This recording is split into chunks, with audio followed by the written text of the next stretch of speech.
Hello, everybody, and welcome to the Women Talking Money podcast. My name is Gretchen from Magenta Financial Planning, and today I'm delighted to welcome Phil Bray.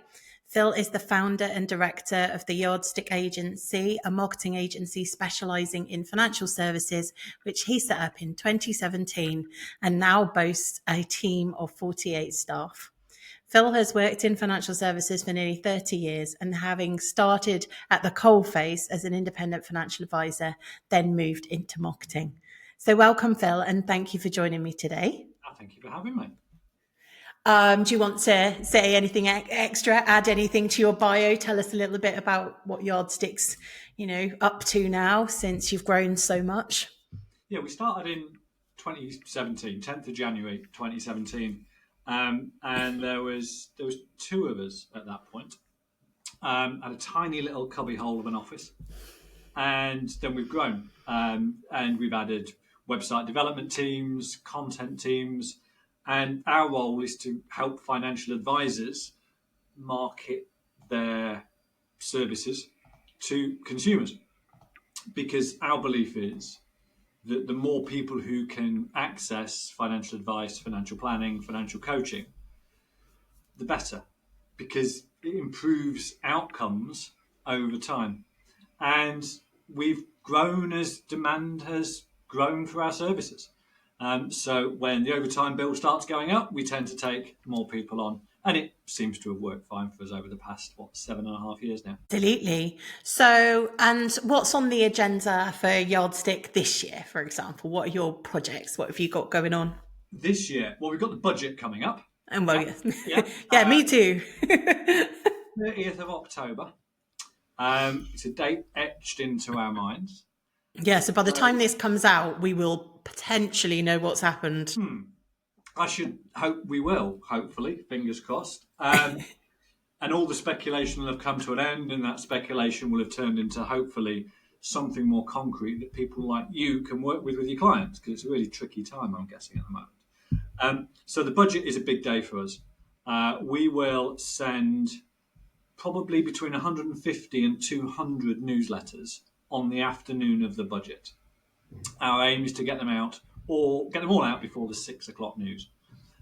So busy time leading up to the budget as the content team prepares for that, and on the day of the budget itself. And who knows, afterwards, there might be some need for future comms after that. So that's probably the biggest event that we've got coming up. We're planning our Christmas party and our Christmas do.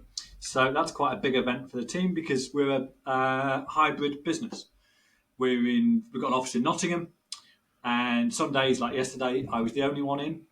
Today, there's 10 people in. So we bring, for the Christmas do, we'll bring the entirety of the business together, all 48 people, put them up overnight, conference during the day, and then some fun and games in the evening.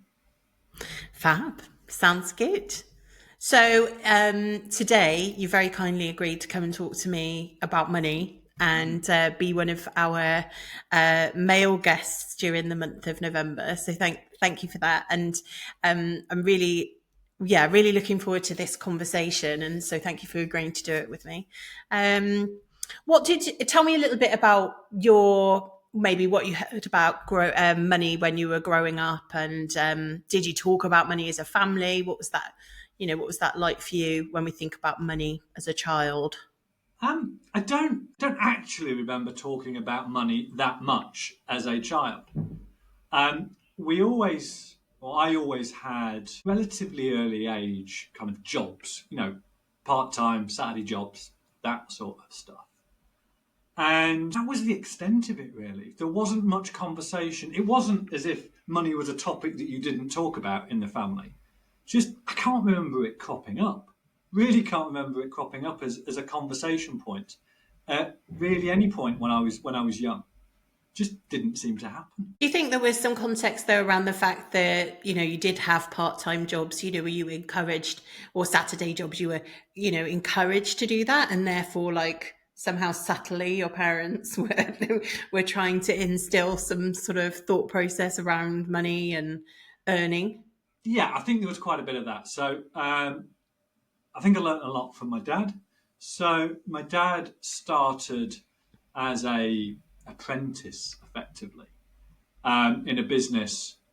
So he was born in 50, so it would have been 1965, 66, something like that. And he started off as an apprentice trainee, not quite sure exactly what the terminology is, in 65, 66. And he then rose within that business. It was still a small business. And he rose in that business to partner and eventually owning it. So he bought into that business. And there were some leaner times at home just after he'd done that. And then I remember a few years later him starting to reap some of the rewards from that. So I think I learned a lot from that. I mean, Dad always worked incredibly hard. And I learned a lot from that, and it was cause and effect, him working incredibly hard and then rising within the business to ultimately become one of the three partners and then ultimately own it. So I learned a lot from that. But there was other things as well. So Cub Scout Bobber Job Week. Yeah. And so this was probably, how old are you in the Cubs? I don't know. Maybe it was 1980, 81, 82, something like that. Up to about age 9, I think, because my nephew's in Cubs at the moment, yeah. Well, I didn't go to the Scouts because I didn't enjoy camping. And you've got to go to Yeah. So I was born 73. So yeah, it would have been 81, 82, 83, something like that. And it was a different time. Literally, you would go out on a Saturday or Sunday knocking on the doors of strangers saying, have you got any jobs we can do? And they would pay you to wash their car, weed their lawns, weed their flower beds, cut their lawns, I suppose I should say. And they'd pay you whatever it was. It was a bit more than a bob back then. Yeah. But not much more. And again, that taught cause and effect. Working, earning money. So I think there are two really formative thoughts about money and experiences about money.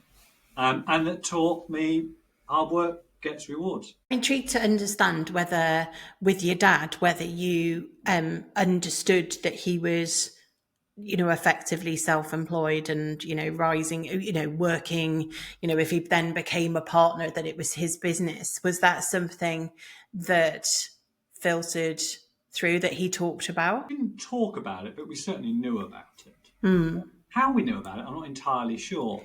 But I mean, this is 35 years ago now. Yeah. But we certainly knew about it. We certainly knew that he was progressing. Myself, and when I'm saying we, myself and my sister.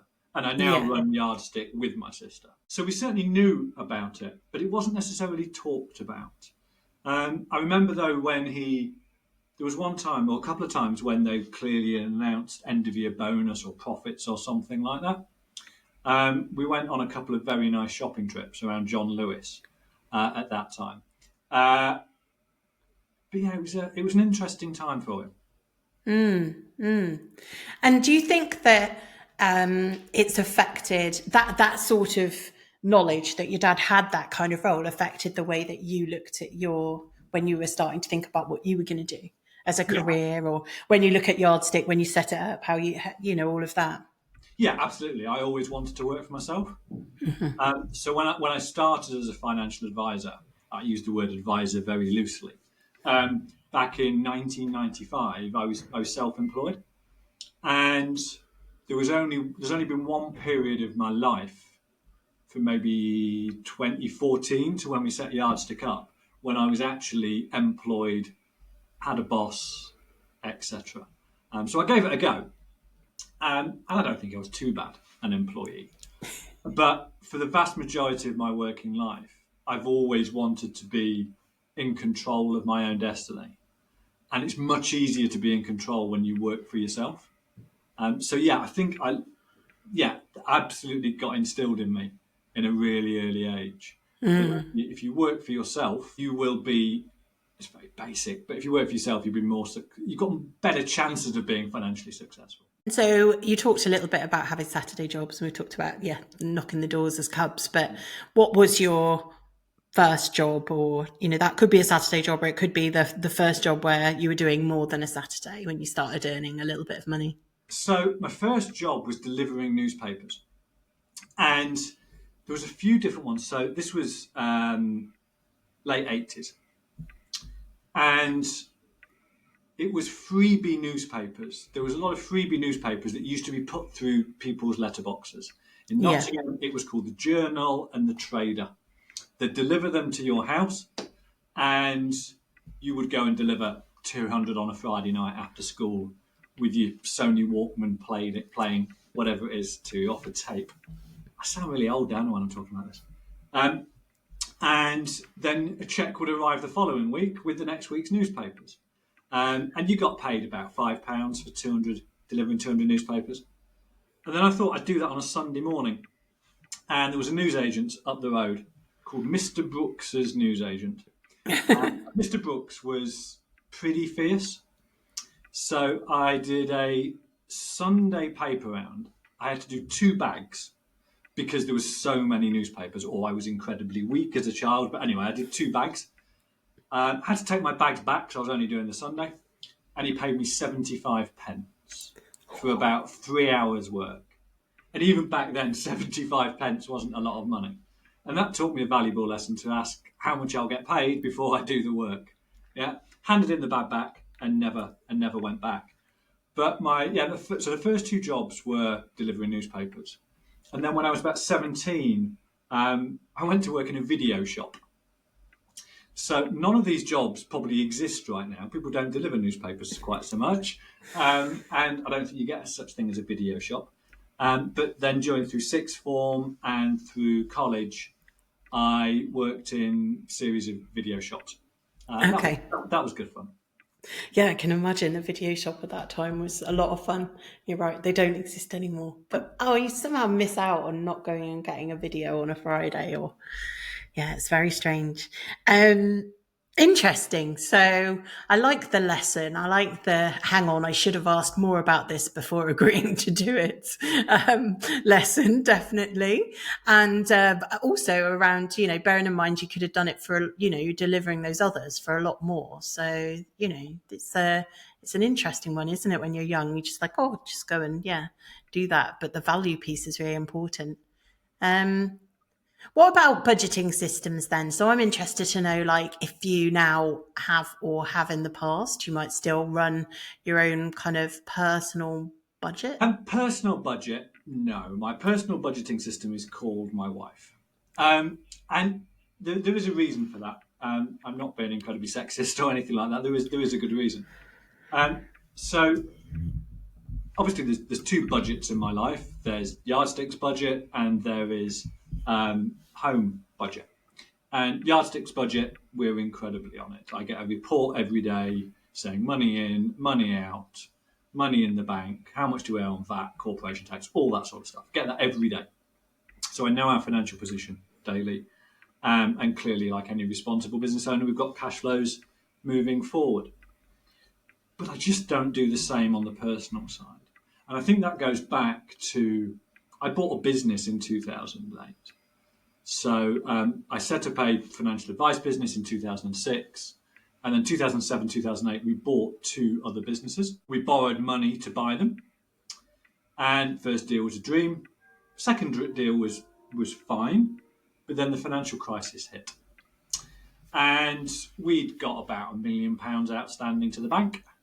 And the bank called in the debt at the same time as stock markets had fallen, and you know how all this works. So the business had to be sold because the bank told us to sell the business.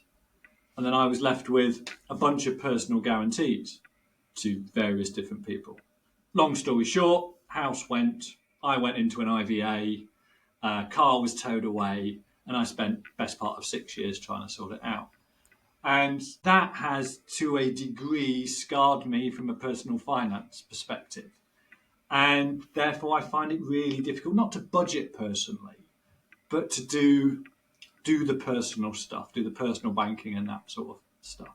So I'm very grateful that I have a very understanding wife in Sarah, and she does that sort of stuff. So long-winded answer to a short question. Gotcha. Although it feels very relevant, given that we're talking, I'm speaking to you and the other guys that I'm interviewing this month because of International Men's Day and its focus being on mental health, and we know that finances have such a major part to play in our good mental health if we can keep on top of it. So, I mean, that must have been an incredibly difficult time, Phil, with that all happening. Yeah, it wasn't great. It No, wasn't great. The no, That said, nobody died. Kids still love me. Um, well, the one child I had at that time still loved me. Yeah, Amy started too when she was born a few years later. And it taught me some incredibly valuable lessons. And I don't think Yardstick would be the business it was right now if I'd not gone through that. So yeah. quite a bit of me actually is broadly okay with going through it because I feel as though I've learned from it. If I'd not learned from it and I'd just made the same mistakes with Yardstick, then clearly it would have been a bit different. I imagine that the way that you manage your business now, and one of the reasons why you're getting your report every single day and on it around the finances of Yardstick is an after effect of some of that as well, though. Oh, completely. And that's what I mean by good lessons. Just what that period from 2006, maybe a bit beforehand, right the way through to 2010 and onwards as I sorted it out, really just taught me some incredibly valuable lessons about arrogance, ego, things that you sign, Yeah. who to trust, who to take advice from, what a good business looks like, um, how to grow a business, targets, just all that sort of stuff. And I couldn't have learned that from a book. Actually, maybe I No. could, but anyway, I didn't learn it from a book. I learned it from real life. And risk mitigation a little bit as well, I imagine. It was quite interesting. One of the conversations I've had around, we have to take some risk as a business, but understanding that risk in detail and what that really means, and understanding, as you say, the cash flow if a crisis hits, which I completed my MBO just as interest rates started to go up, and I got a whopping big loan, and luckily it's all okay. But those things need to be prudently thought about, don't they? When we're thinking about how our businesses develop and what we're doing around that type of thing. Oh, completely. You have to. It's about balancing, I think, prudence and risk, because you've got to take some risks to grow, but they have got to be calculated risks. And I think back in 2008, I got the balance wrong. Yeah. So interestingly, that was because of this really big debt that got like pulled in by the bank and at a really bad time. How would you say it's affected or changed your approach to debt management now? Just try and avoid it. So clearly, Sarah and I got a mortgage on the house. But other than that, really try and avoid debt. It's why I drive a 10-year-old car that's got 213,000 miles on it. Because I just don't want the debt. I don't want the overhead of paying out for a new car. We've got something we need to spend money on at Yardstick. It's quite a significant amount of money, and we've just had a debate today over whether we borrow the money or we pay it out of cash reserves. And we're going to pay it out of cash reserves because we don't want the debt in the business. Genuinely try and avoid debt. I had some buy-to-let properties that were pretty highly leveraged until recently, and just spent maybe 18 months selling them off. Didn't do any tax planning because I just wanted them gone, because I didn't want the debt and I wanted a simpler life. So they went. So right now, I just try and avoid debt. It's no wonder. It's just quite interesting to think about how those things, how everything impacts us, like from a business perspective, and a personal perspective around our debt management and how we're going to deal with that. And if we've been burnt, if you've had things go wrong, it definitely is the one thing that you can control. If you have no debt, then you're not at anyone else, and no one else has got that control over you. Completely. There are times, probably not right now, But if interest rates fall, there are times when you can make a logical argument to have debt. But for me, the emotion of having debt Yeah. will override and trump the logical argument for having debt. So I would just rather avoid it. So could you describe for me maybe your first major purchase that you made when you had your own money? Yeah. So I take it wasn't a really smart car. no. So first car that I paid for myself was a Renault 5, a blue Renault 5. So yeah, no, you're right, it wasn't a smart car.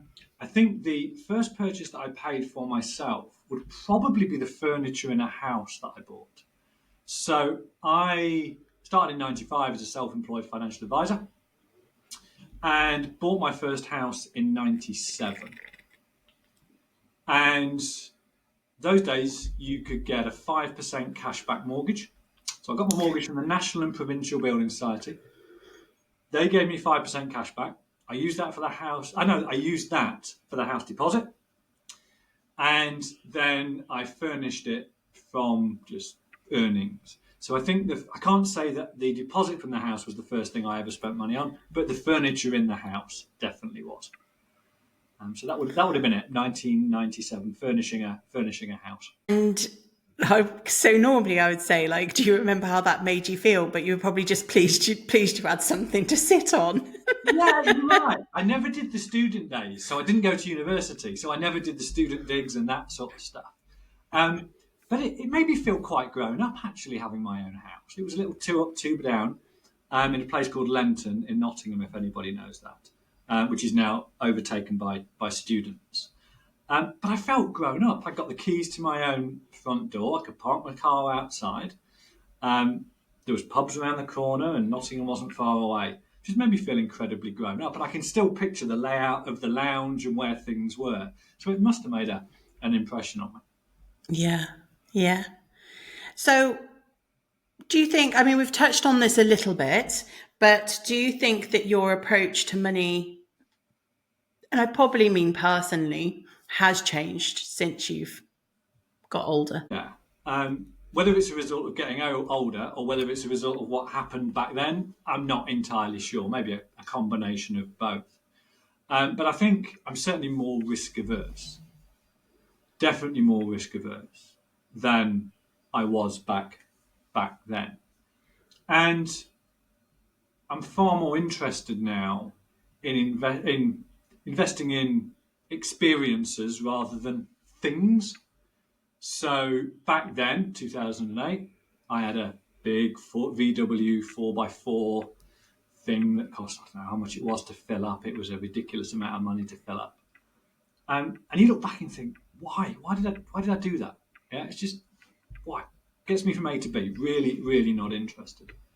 So I'm much more interested in having experiences with Sarah, Amy, Will, my son, than I am spending money on flash codes and flash cards. So I think that's definitely changed over the years. Maybe a lack of need to impress people. Yeah.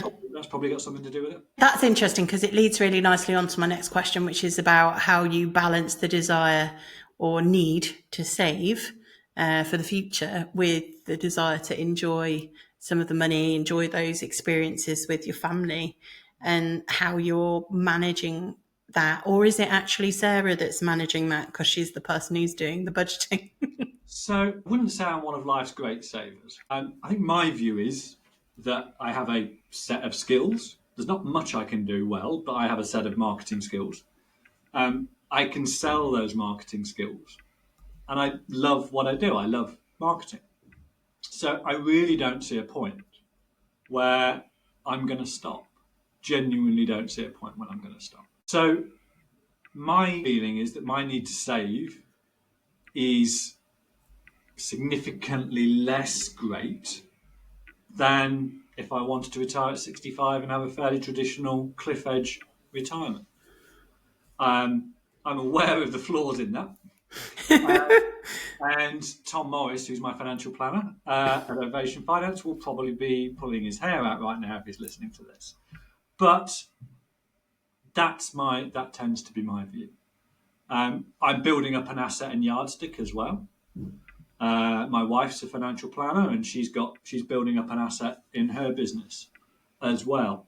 So whilst we do the prudent stuff of putting maximum amounts into pensions and that sort of stuff, I'm much more interested in spending money on experiences. We went to South Africa last year. We've just booked again to go next year. Lucky enough to go to the Olympics this year. I'd much rather invest in that, and I couldn't do that if I was paying £500, £600, £700 a month on a car loan and all that sort of stuff.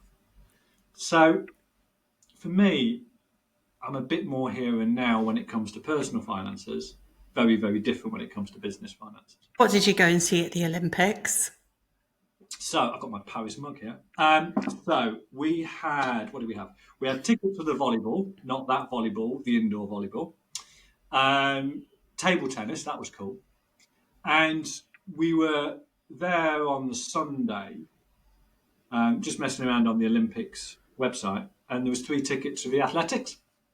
Oh, excellent. So we went on the Monday night to the athletics, saw Keely Hodgkinson win her gold medal. And then right in front of us was the pole vault.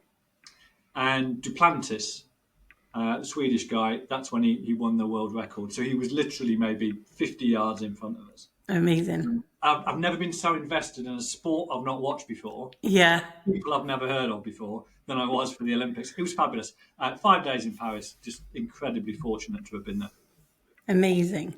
I think everybody got a little bit like that with the Olympics. Like I caught myself watching, the shooting, and I'm definitely not someone who's that interested in shooting, but it gets you absolutely sucked in. So what an experience.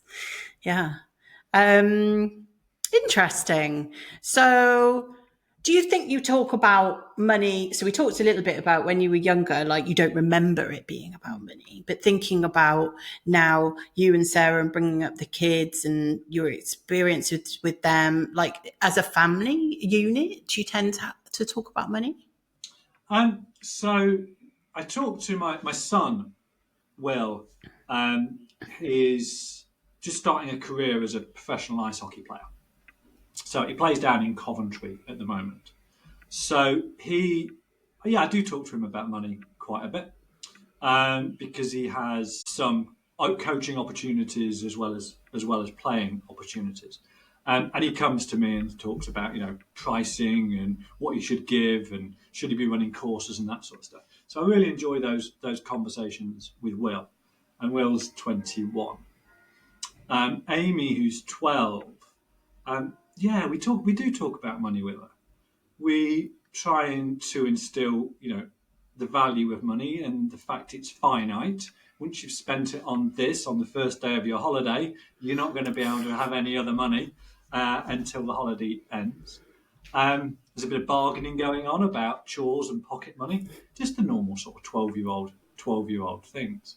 But she definitely takes an interest in it, and I think it's partly again because both myself and Sarah run our own businesses, so she gets to see a bit of that going on as well. And because Will's in Coventry and Amy's in the house with us, she probably has some conversations she shouldn't as well.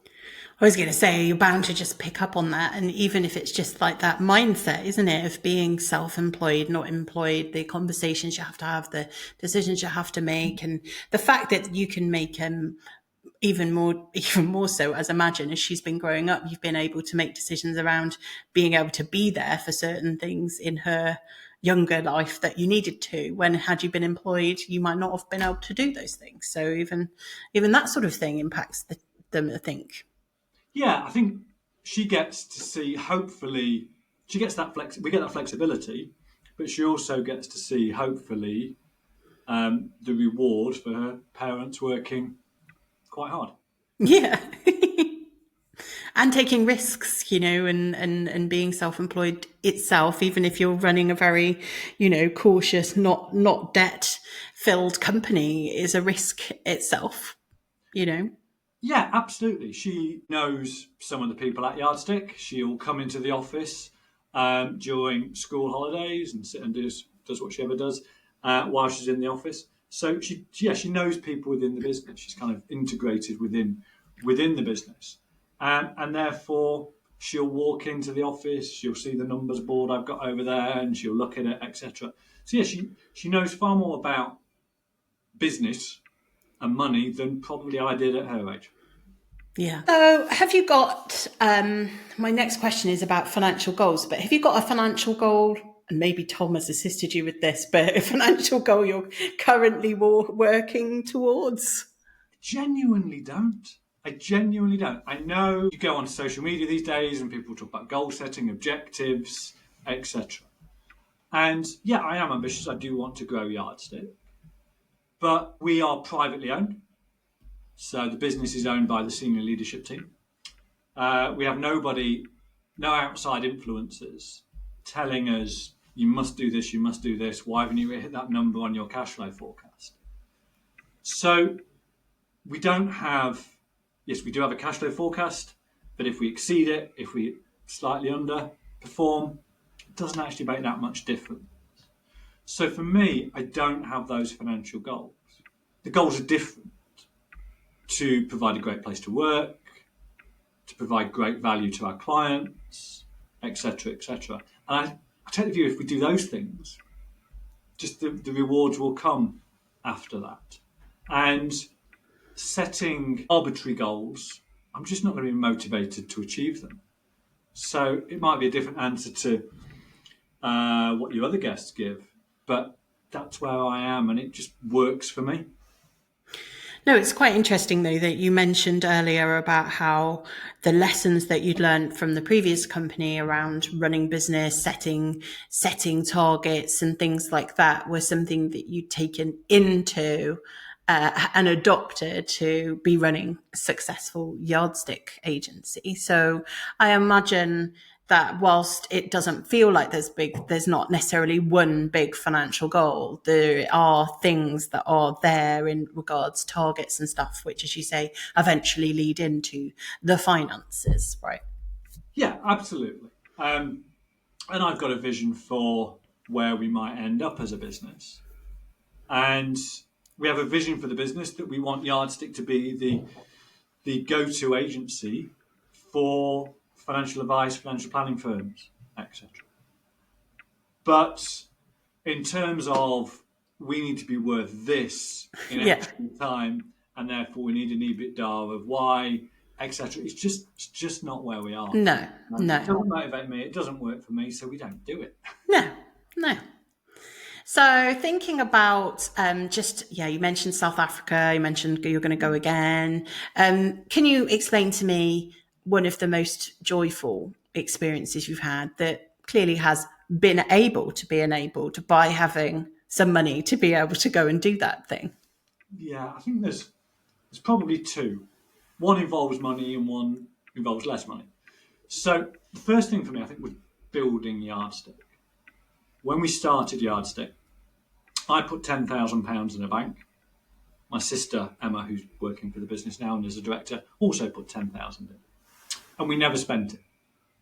So right from day one, we got paid.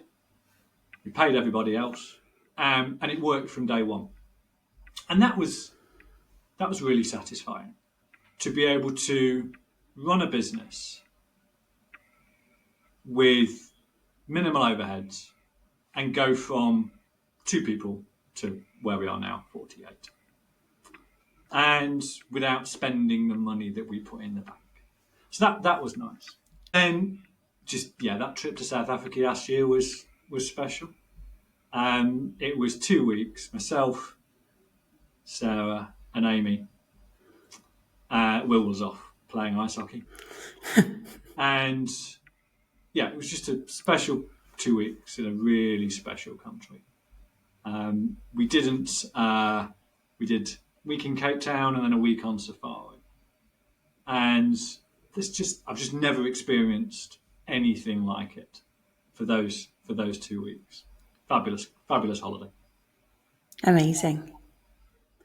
So just to finish off, my question is around what financial freedom means to you. I think for me, it's about being able to make decisions, either personally or for the business, without short-term pressures. So personally, we've got to pay the mortgage this month. We've got to make the car payments. Something blows up and you don't have the money to deal with it.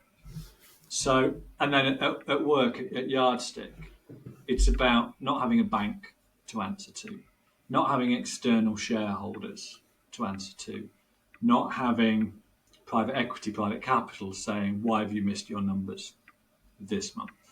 I think it's about being able to make decisions without those short-term pressures. And that gives us freedom to build the business and take the business in whatever way we choose to. Thank you. Thank you so much, Phil. I really appreciate you talking to me today. No problem. I really enjoyed it. Thank you. Thank you for having me on.